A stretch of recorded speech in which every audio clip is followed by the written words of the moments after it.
Bismillah wassalatu wassalamu ala rasulillahi wa ala alihi wa sahbihi wa mawalah. Petit live aujourd'hui, signé encore une fois le fait, la conquête des idées, la reconquête des idées pour reprendre l'autre. Plus sérieusement, donc selon Charles Goumi,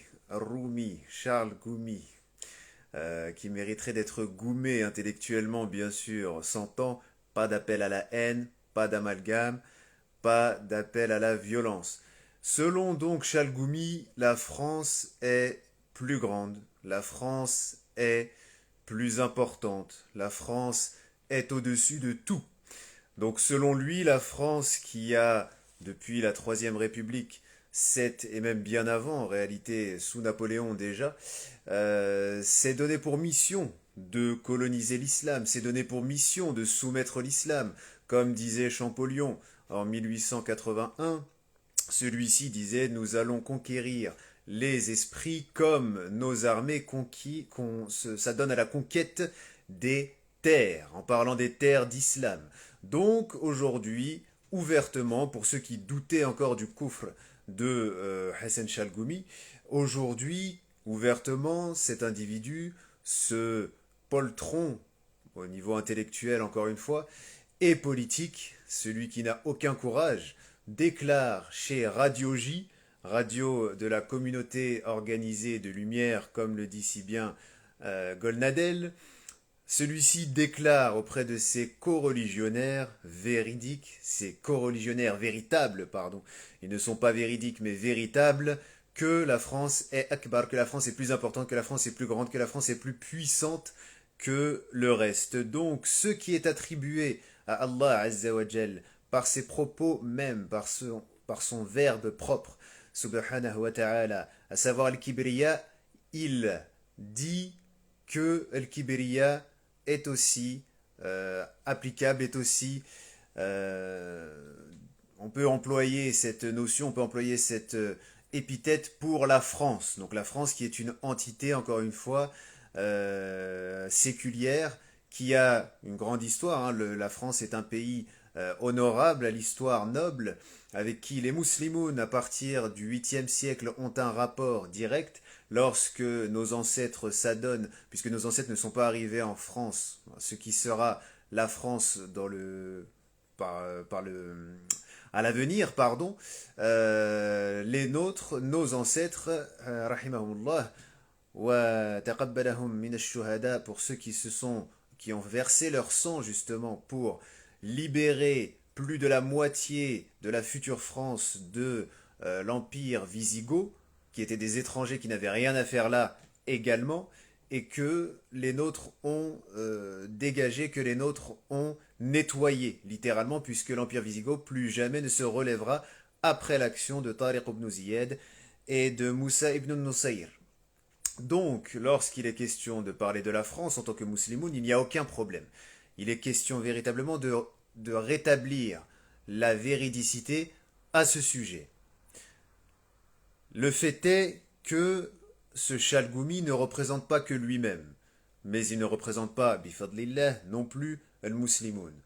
Chalgoumi représente ce courant judéo friendly, comme on dirait de manière contemporaine, judéo sympathique, sympathisante, qui veut montrer patte blanche éternellement, sempiternellement aux maîtres judéo-identitaires, puisqu'en tant que tel, ces derniers ne se réfèrent pas au judaïsme en tant que religion, mais bel et bien en tant qu'identité politique. Donc il est bien question de judaïsme politique, tout comme l'islamisme est l'expression politique de l'islam. Et l'idéologie politique visant à établir l'islam, le judaïsme politique, c'est la même chose en ce qui concerne notamment le talmudisme.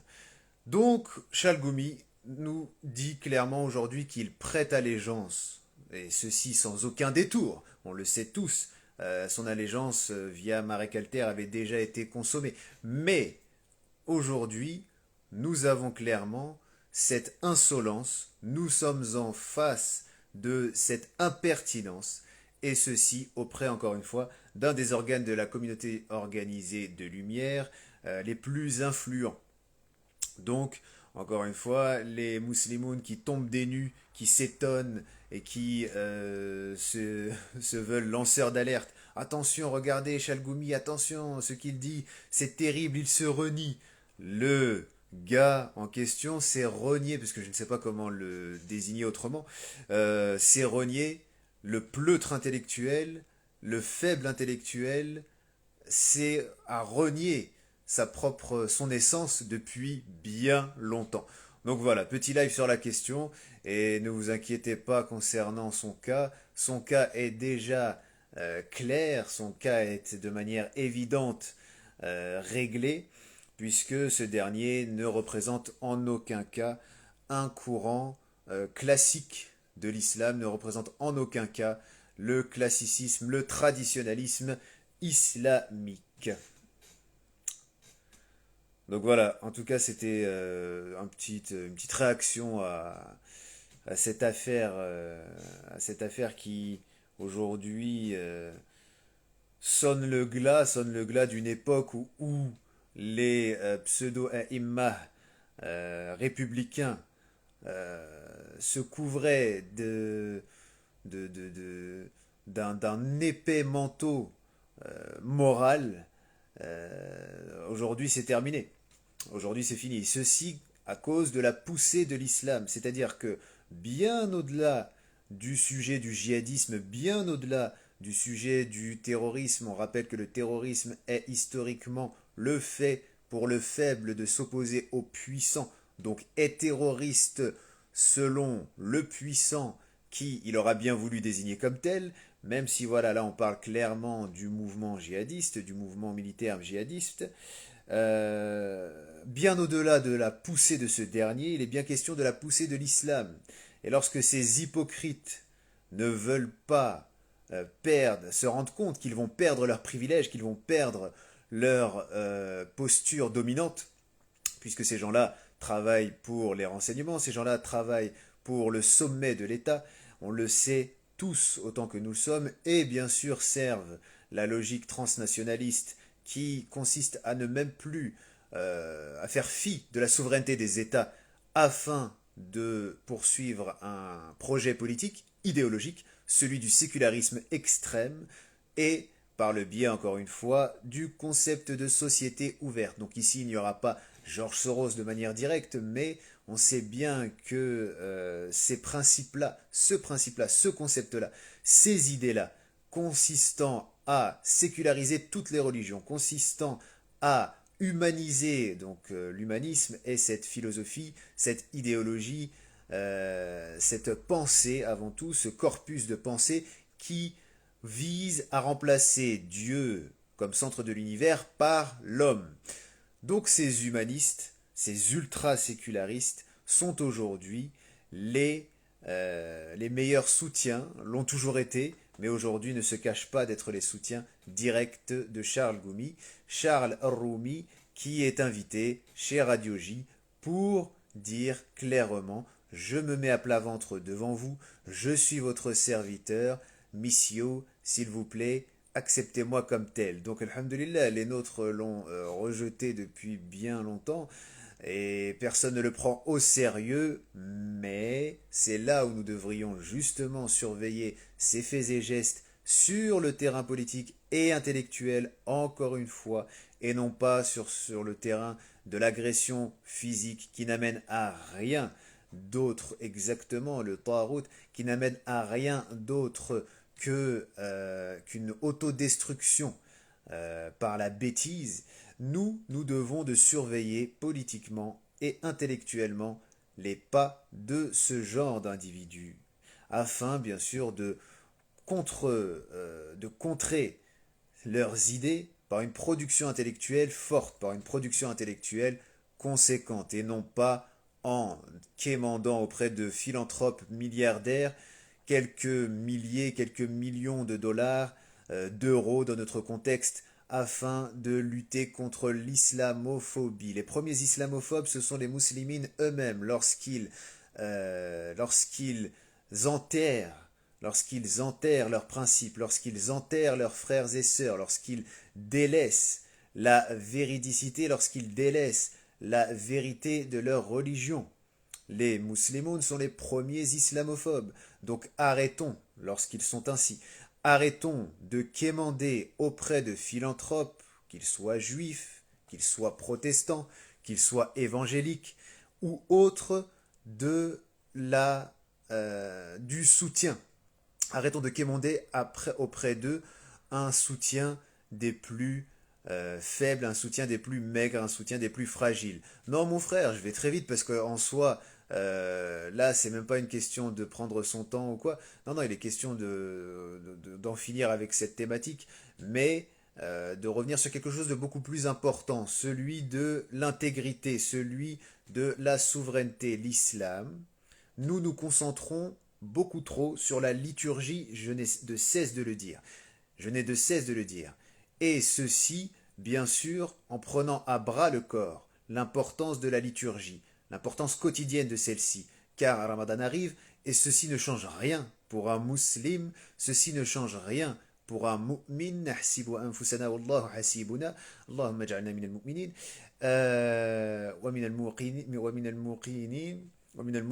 Arrête de me faire rire, mon frère, s'il te plaît. Laisse-moi me concentrer. Sinon, je désactive les commentaires. C'est pour ça que je désactive les commentaires. Bref. Subhanallah al-Azim. Je disais donc, avant que le frère me perturbe, que oui, donc le Ramadan ne change rien sur le plan de la liturgie pour un musulman classique, pour un musulman qui s'en tient au suivi des trois maratib dans le hadith de Jibril alayhi salam, et qui chemine également sur le suluk, selon la base du zuhd, fana wa baqa. Ceci ne change rien, si ce n'est un renforcement de ces ibadat. Donc, ceci étant dit, nous ne nous concentrons pas assez sur le politique. Et le politique est ce qui gère l'ensemble des religions. Le politique ne peut être dissocié du religieux, autrement il n'y aurait jamais eu de futuhat, il n'y aurait jamais eu de khilafa, il n'y aurait jamais eu de sultanat ou autre.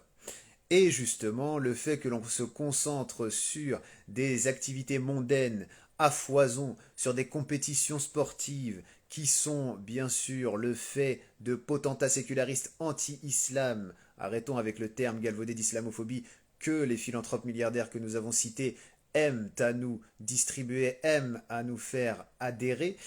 Soyons sérieux et revenons sur l'essentiel, revenons à l'essentiel. L'islam est essentiellement politique, l'islam est politique par essence, et je me suis depuis tant d'années, depuis 2013, depuis 2011 même, et mon engagement politique, je me suis donné cet objectif de me concentrer, bien sûr, via le triptyque épistémique qui est le mien que j'ai développé, à savoir trois axes principaux de recherche: les sciences cognitives, la logique, l'anthropologie, la linguistique, les sciences politiques, sciences militaires, sciences stratégiques, donc géostratégie, histoire géopolitique, etc., géographie stratégique et autres. Et enfin les sciences religieuses, puisque les sciences religieuses sont essentielles, puisqu'il n'y a pas de civilisation sans religion, qu'elle soit monothéiste, qu'elle soit énothéiste ou qu'elle soit polythéiste, ou billah, toutes les civilisations se sont basées sur la religion. Donc ceci étant dit, ceci étant fait, ceci étant maîtrisé, nous nous devons de nous concentrer sur le politique, puisque l'acte aujourd'hui qu'a signé Charles Roumi, c'est bien un acte politique. France Akbar, wal'ayadhu billah, cette parole de Kufr Bawah, ce n'est pas anodin, ce n'est pas juste un problème dogmatique, ce n'est pas juste un problème purement religieux, c'est un problème politique. À chaque fois que Chalgoumi prend la parole, derrière il y a une signature de contrat. À chaque fois que Chalgoumi prend la parole, derrière il y a une alliance qui est contractée. Donc, ceci étant dit, alhamdulillah, je vous laisse à vos occupations. A'anakumullah. Wassalamu alaikum wa rahmatullahi wa barakatuh. Subhanakallahumma wa bihamdika ashhadu an la ilaha illa ant astaghfiruka wa atubu ilayk.